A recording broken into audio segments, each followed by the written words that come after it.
Supreme court তৃণমূলের দাবিকে মান্যতা দিয়ে বলেছে লজিক্যাল ডিসক্রিপেন্সি লিস্ট রিলিজ করতে হবে। শুধু তাই নয়, ওরাল আর্গুমেন্ট চলাকালীন আমি যতটুকু শুনেছি বিচারপতিরাও বলেছেন বিএলএ টুরা হিয়ারিং এ থাকবে। এর সাথে যারা হিয়ারিং এ যাচ্ছে তাদেরকে রসিদ দিতে হবে, অ্যাকনলেজমেন্ট দিতে হবে। বিজেপির এসআইআর এর খেলা শেষ। আজকে আস্তে আস্তে যে খবর পেলাম, 1 কোটি মানুষকে বেছে বেছে যারা ভোটার তালিকা থেকে বাদ দেব বলেছিল, এই জয় মামাটি মানুষের, এই জয় খেটে খাওয়া মানুষের, এই জয় বাংলার, যারা বাংলার মানুষকে খালি ভাতে মেরে চুপ করে বসে থাকেনি, আমাদের মৌলিক অধিকার ভোটাধিকার কেড়ে নিতে চেয়েছে, তাদের দু গালে দুটো কষিয়ে থাপ্পড় মেরেছে দেশের সর্বোচ্চ আদালত। আজকে কোর্টে হারালাম, এপ্রিলে ভোটে হারাবো। বাংলার মাটি দুর্জয় ঘাটি।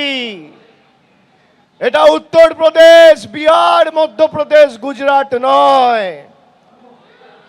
বলেছে শুধু লিস্ট রিলিজ হবে না, গ্রাম পঞ্চায়েত ধরে ধরে তালিকা পঞ্চায়েতের অফিসে টাঙাতে হবে কার নাম হিয়ারিং এ ডাকা হচ্ছে, কাকে ডাকা হচ্ছে, কি কারণে ডাকা হচ্ছে। আমরা এটাই তো চেয়েছিলাম, আমরা এটাই তো চেয়েছিলাম।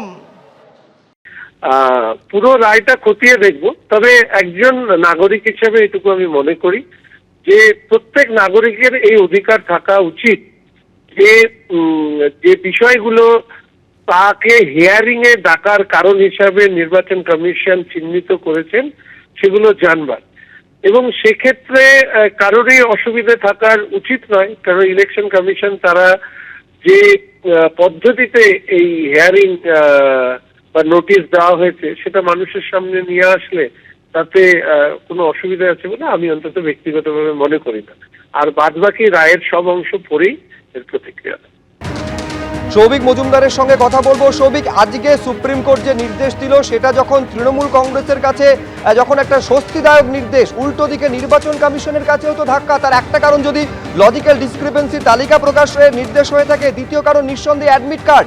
এই কয়েকদিন আগে অ্যাডমিট কার্ডকে নথি হিসেবে গ্রহণ করা হবে না বলে স্পষ্ট জানিয়ে দিয়েছিল জাতীয় নির্বাচন কমিশন।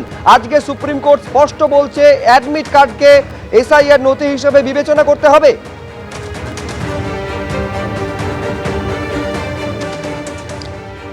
দেখো, এই গোটা বিষয়টা আপাততভাবে নির্বাচন কমিশন তারা খতিয়ে দেখবেন, অর্থাৎ সুপ্রিম কোর্টের যে পর্যবেক্ষণ রয়েছে সেই পর্যবেক্ষণ অনুযায়ী জাতীয় নির্বাচন কমিশনকে তাদের দায়িত্ব পালন করতে হবে বা সেই কাজ তাদের করতে হবে।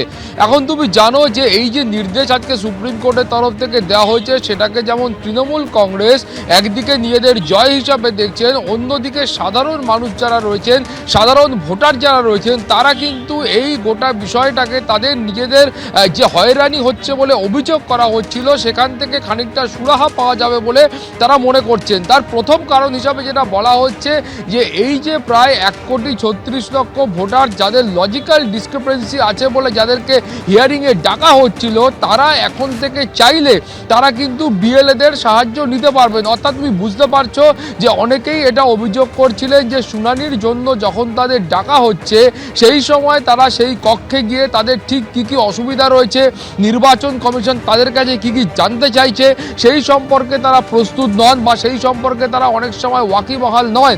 কিন্তু এই গোটা পরিস্থিতিতে যারা বিএলএ রয়েছেন, বিএলএরা তারা যদি সেই ভোটারের সঙ্গে সেই শুনানি কক্ষে উপস্থিত থাকতে পারেন তাহলে কিন্তু সেখানে গিয়ে অনেকাংশে এই যে হয়রানি রয়েছে সেটা লাঘব হবে বলে মনে করা হচ্ছে। তার কারণ সাধারণ মানুষ তারা বিএলএদের কাছে যদি আগাম এই প্রস্তুতি নিয়ে যান সেক্ষেত্রে এই গোটা শুনানির প্রক্রিয়াটা সেটা অনেক ত্বরান্বিত হবে, এমনটাই কিন্তু তারা মনে করছেন। ফলে সব মিলিয়ে সুপ্রিম কোর্টের তরফে আজকে যে নির্দেশ দেওয়া হয়েছে সেই নির্দেশ কিন্তু অত্যন্ত গুরুত্বপূর্ণ।